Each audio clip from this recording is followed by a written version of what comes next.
In a courtroom where truth cuts sharper than any blade, silence is never safe. The gavel falls, and eyes shift toward the defendant, a man whose confidence fades under Judge Judy's glare. The plaintiff claims betrayal. Not money. Not property. Betrayal. She stands firm, her voice trembling not with fear, but with rage sharpened by months of unanswered calls and unpaid promises. Judge Judy leans back, scanning the papers like a hunter circling prey. Every inconsistency is a spark, and in this courtroom, sparks turn to fire quickly. The story begins with a lease, a love gone cold, and an apartment abandoned like a battlefield after war. Rent unpaid. Lies stacked higher than the broken furniture left behind. But here, under Judy's sharp eye, there is nowhere to run. You thought you could walk away? She asks, not softly, but like a thunderclap in a storm. The defendant smirks, confident for one breath, maybe two. He spins excuses, but each word tightens the noose he doesn't see around his own throat. The courtroom shifts, murmurs, whispers, the low hum of strangers sensing blood. What makes this case dangerous is not the money. It's the secret buried beneath the arguments, the unspoken truth that neither party wants dragged into the light. And Judge Judy, sharp as steel, can smell secrets. She circles them like smoke before fire. Every question, every pause, pulls the truth closer. A signature on a document. A forgotten text message. A sudden silence when pressed too hard. And then, the first crack. The defendant looks away. Not at the judge, not at the plaintiff, but at the ground. It's the oldest tale in the book, guilt disguised as arrogance. Judy sees it instantly. Look at me when I'm talking to you, she commands. The room freezes. This is not just a case about money. This is a story about betrayal dressed as love, responsibility hidden behind excuses, and a truth that can't stay buried much longer. And as the gavel hovers in Judge Judy's hand, the question isn't whether she'll find the truth. The question is whether the truth will destroy more than just the case. The silence in the courtroom stretches, heavy and suffocating, like a storm about to break. Judge Judy's eyes lock on the defendant, sharp and unyielding. It's not just a stare, it's a command, an invisible force that drags the truth toward the surface whether he's ready or not. The defendant swallows. His jaw tightens. He wants to look brave, wants to play the victim, but the tremor in his voice betrays him before his words even reach the air. I didn't abandon her, he begins, but the sentence dies halfway out of his mouth. The room feels it, the weakness, the hesitation. Judge Judy pounces. Don't start with excuses. Start with facts. Where were you when the rent was due? His silence answers before his lips can. The plaintiff smiles bitterly, not with victory, but with the satisfaction of a wound finally exposed. She has been waiting for this moment. He left. Your Honor. He walked out without a word. Left me with bills, with rent, with everything. And when I asked for help, her voice cracks, not weakly, but in anger sharpened by betrayal. He laughed. He laughed, and told me I'd manage somehow. A murmur ripples through the room. Every stranger listening feels the chill.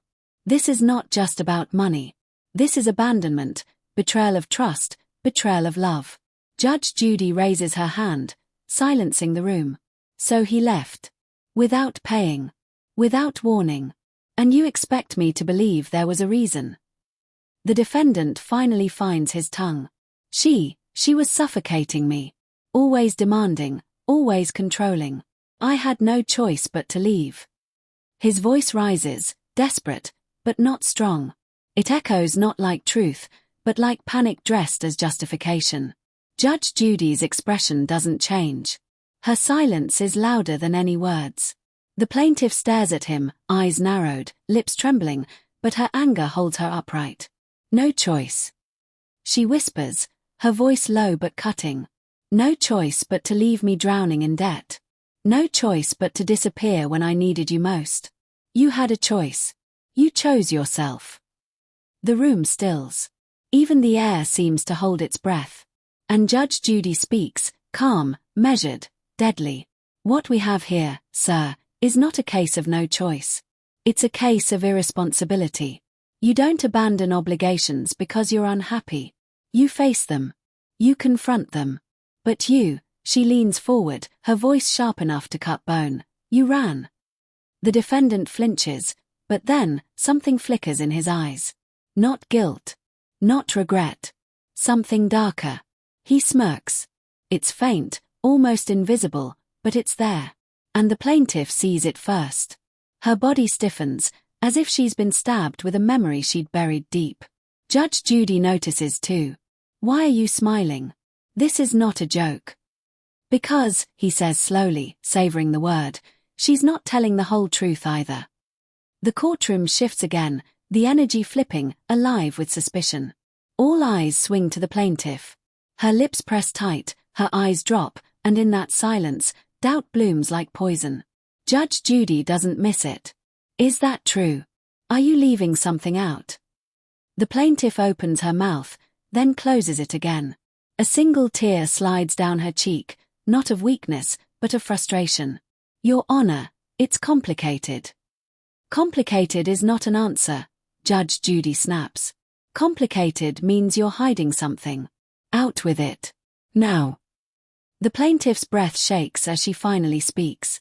Yes. I didn't tell you everything. But not because I wanted to hide it. Because I was ashamed. The room leans in. Every ear waits for the confession. We weren't just living together. We weren't just sharing rent. We were supposed to get married. Gasps ripple through the courtroom like thunder. Even Judge Judy blinks, a rare flicker of surprise crossing her face. The defendant laughs, bitter, sharp, triumphant. There it is. The truth. She wasn't just a landlord, she was a fiancée. And when I walked away, it wasn't just the rent I left behind. It was the whole lie of a life she wanted to trap me in. The plaintiff's voice breaks, louder now, stronger through the tears. A lie. You promised me everything. You begged me to believe in you. And when I did, you left me to carry it all alone. The energy in the room grows hotter, heavier. What was once a case about money is now exposed as a shattered love story, raw and violent in its unraveling. Judge Judy, steady and unshaken, raises her hand again. Enough. This isn't a soap opera. This is a courtroom. And the only thing I want to know is this. She turns to the defendant, eyes narrowing. Did you or did you not sign the lease? The defendant freezes. His lips move, but no sound comes out. The plaintiff holds her breath. The audience leans forward. And then, with the smallest nod, the truth slips free. Yes. I signed it. Judge Judy doesn't smile. She doesn't even flinch. She simply leans back, voice steady and final. Then your excuses end here. But even as she speaks, the mystery deepens. Because the way the defendant lowers his gaze, the way his smirk returns in the shadow of defeat, it tells everyone in the room the same terrifying truth. This case is not just about rent. It's about secrets, promises, betrayal still buried under the surface, waiting to explode. The courtroom feels smaller now, as if the walls themselves are closing in around the truth. The audience leans forward, drawn by the heat of the drama unraveling before them. Judge Judy's gavel rests on the desk, but her presence alone holds the room tighter than iron bars. The defendant slouches, shoulders heavy, lips curled in a half-smirk that's too practiced to be honest. The plaintiff trembles, not with weakness but with the fury of someone who has been holding back a storm for far too long. Judge Judy breaks the silence. Her voice, low and sharp, slices through the tension. You signed the lease. You admit that. Then why are we here wasting time? The defendant shrugs. It's a careless gesture, but the way his fingers twitch against the table betrays him. He's nervous. Trapped. Because, he says slowly, she's not as innocent as she looks. I left because I had to. Because staying would have ruined me. The plaintiff lets out a bitter laugh, one that sounds more like a sob breaking free. Ruined you. You ruined me. You left me buried in debt, with everyone asking where you'd gone, why you'd vanished like a thief in the night. And now you dare sit here and play the victim. Judge Judy slams the desk with her palm. Enough. This is not a shouting contest. This is my courtroom, and you will both remember that. The room freezes. No one moves. The authority in her voice isn't just power, it's absolute. Then, slowly, she turns her gaze back to the defendant. You said she's not innocent. That's a bold claim. What exactly are you implying? The defendant smiles, but it's a dangerous smile, the kind that belongs to someone who believes they still hold a card up their sleeve. Ask her about the money. Not the rent. The money she kept hidden. The plaintiff's eyes widen. Her breath catches in her throat. Don't you dare, she starts, but Judge Judy cuts her off. Quiet. You had your chance. Now he'll speak. The defendant leans forward, savoring the spotlight. She wasn't just paying bills with our money. She was stashing it away. Thousands. Maybe more. And when I asked where it was going, she said it was for us. But funny how us turned into her name only.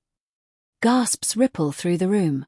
The plaintiff's face flushes crimson, caught between anger and shame. Judge Judy's eyes narrow. Is that true? Did you have money hidden? The plaintiff's lips tremble. For a moment, she can't answer. Then, finally, she whispers. Yes. I saved. But it wasn't to hide anything.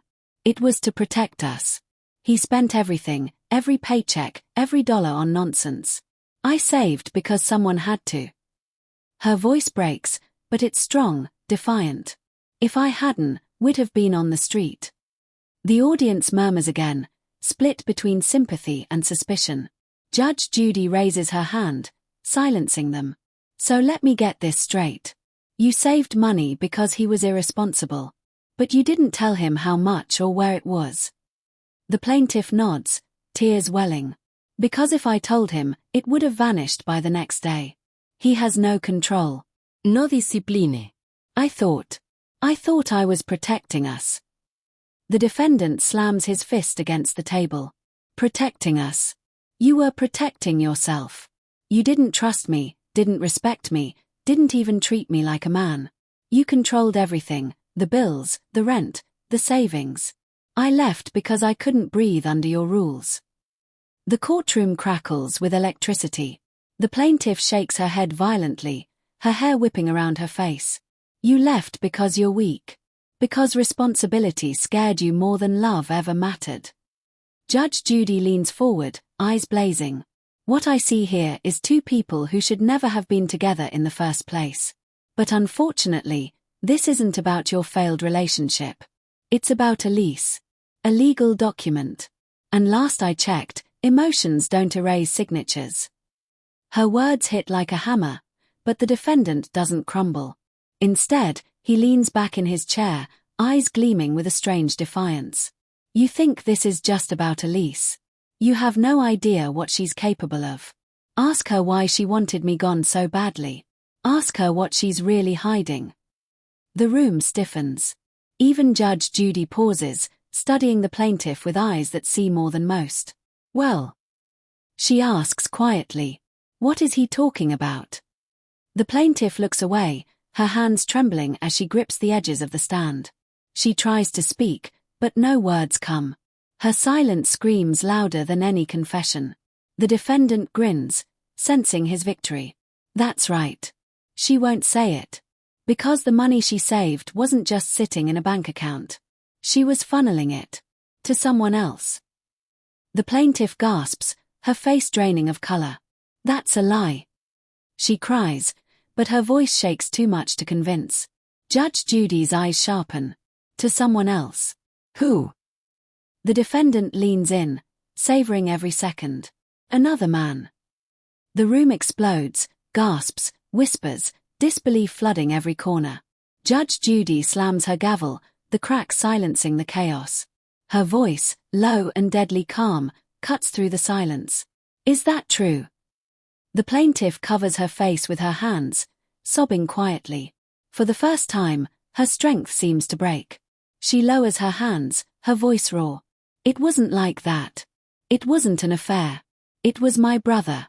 He needed help. He was drowning in debt, in danger. I couldn't tell him because he would have refused, or worse, mocked me. So I saved in secret. Yes, I sent money. But it wasn't betrayal. It was family. Her confession hangs heavy in the air. The audience softens, some nodding in sympathy, others shaking their heads. The defendant scoffs. Family. Or excuses. She chose him over me. Over us. Don't you see, Judge? I was never first. Not once. Judge Judy studies them both, her eyes sharp, her mind weighing truth against lies, pain against pride. So let me summarize, she says, her voice firm. You signed a lease. You left her with unpaid rent. She saved money behind your back, yes, but not illegally. She sent it to family. You abandoned your obligations because you felt controlled. And now you stand here crying foul. Is that about right? Neither party answers. The silence is answer enough. Judge Judy exhales, her voice steady but heavy with finality. This is not a therapy session. This is not a soap opera. This is a case. And in my courtroom, the law is simple. You sign, you pay. And when you walk away from your obligations, you face the consequences. The defendant's smirk fades. For the first time, fear creeps into his eyes. But even as Judge Judy prepares her verdict, a shadow still lingers over the courtroom. Because while the lease is simple, the truth behind this broken relationship is anything but. Secrets have been dragged into the light, scars ripped open, and what began as a simple case of unpaid rent has transformed into something darker. A mirror of betrayal, love twisted into chains, and choices that will haunt them long after the gavel falls. The air is heavy, every breath in the courtroom carrying the weight of secrets now laid bare. Papers shuffle quietly on Judge Judy's desk, but her eyes never leave the defendant. They burn into him, unrelenting, the way sunlight scorches shadows until nothing remains hidden. The plaintiff's tears streak down her cheeks, but her posture is tall, unbroken. The defendant fidgets, his confidence eroded, but deep inside, he still clings to a final weapon. A secret he hasn't revealed, one he believes can tilt the scales back in his favor. Judge Judy clears her throat.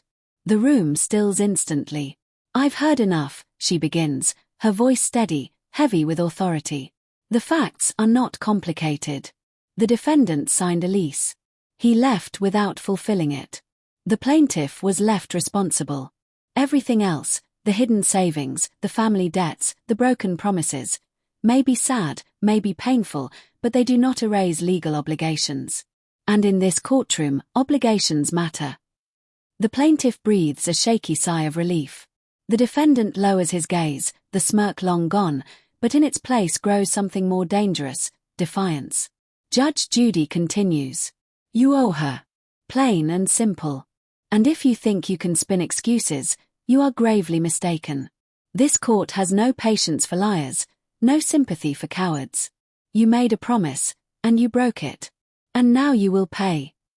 Her gavel hovers in her hand, the weight of justice seconds away from crashing down. But then, the defendant speaks. His voice is low, but sharp enough to slice through the silence. Before you rule, Judge, maybe you should know what she's really been hiding. The plaintiff's head jerks toward him, eyes wide, pleading. Don't. But it's too late. He sees her fear, and it fuels him. She talks about family. About helping her brother. But that's not all. Ask her about the account. The account in her name, and in mine. The one she drained before I left. The plaintiff gasps, her body stiffening as if the words had struck her like a blow. The audience erupts, voices overlapping in a storm of disbelief. Judge Judy slams her gavel once, twice, until the room falls silent again. Her eyes lock onto the plaintiff. Is that true? The plaintiff stammers, her voice breaking under the weight of exposure. I took money, yes. But it wasn't theft. It was mine as much as his. I contributed, I worked, I put it there. I just withdrew it before he could waste it all. It wasn't betrayal. It was survival. The defendant laughs bitterly. Survival. You emptied the account. Every cent. And left me with nothing. You say I abandoned you, but you stripped me bare before I even walked out that door. Tell me, Judge, how is that justice? The plaintiff's eyes flare with fury. Because that money wasn't yours to waste. It was for our life, our future. But you gambled, you partied, you burned through every dollar I trusted you with. I had to protect what little was left. The courtroom feels like a furnace now, the heat of accusations burning hotter with each word. Judge Judy leans back, her sharp gaze flicking between them. So now we uncover another truth. A joint account. Money withdrawn. One claims betrayal, the other claims protection. But let me remind you both, this is not a morality play. This is the law. Her voice drops, low and dangerous. And the law is clear. The room holds its breath. The gavel hovers once more. You, she points at the defendant, her tone slicing through his defenses, are guilty of abandoning your lease. You signed. You left. You owe. No amount of finger-pointing erases that fact. The defendant's shoulders sag. His smirk, his defiance, his last weapons, all crumble under her judgment. But then, Judge Judy turns her gaze to the plaintiff. Her voice sharpens. And you think you're clever, stashing money, hiding withdrawals, pretending secrets won't surface. Let me be perfectly clear. Secrets always surface. You may have thought you were protecting yourself, but you fed this conflict. You poured fuel on the fire, and now you come here expecting me to play savior. The plaintiff's tears fall faster, but she doesn't look away. Judge Judy's words strike harder than any accusation the defendant ever spoke. You may win this case, Judy says coldly, but don't mistake this ruling as validation. You, too, have built your house on lies. And lies, no matter how carefully constructed, always collapse. The plaintiff shudders, her victory already tainted by the weight of truth. And then, the gavel falls. Crack. The sound reverberates through the courtroom, final and merciless. Judgment for the plaintiff. The defendant will pay the owed rent in full, plus costs. The case is decided. But the story is far from over. Because even as the audience exhales, even as the plaintiff wipes her tears and the defendant slumps in defeat, something darker lingers in the air. The defendant lifts his eyes, and for one fleeting second, his expression shifts, not broken, not defeated, but calculating. His lips curl into a faint smile, so faint it could be mistaken for nothing. But it's there. And the plaintiff sees it. She stiffens, her breath caught in her throat, because she knows exactly what that smile means. This battle may be over, but the war between them has only just begun. Judge Judy gathers her papers, her eyes still sharp, still blazing with the authority of someone who has seen every lie, every trick, every mask stripped away. She knows this story doesn't end here. But her role is finished. The gavel has spoken. The audience files out, buzzing with whispers, replaying every twist, every secret, every wound laid bare. They came expecting a case about rent. What they witnessed was something far more dangerous, a relationship unraveling under the weight of truth, betrayal, and the merciless demand of justice. The cameras fade, the courtroom empties, but the echoes remain. Because in Judge Judy's courtroom, truth is inevitable, lies are temporary, and justice, no matter how painful, always comes crashing down.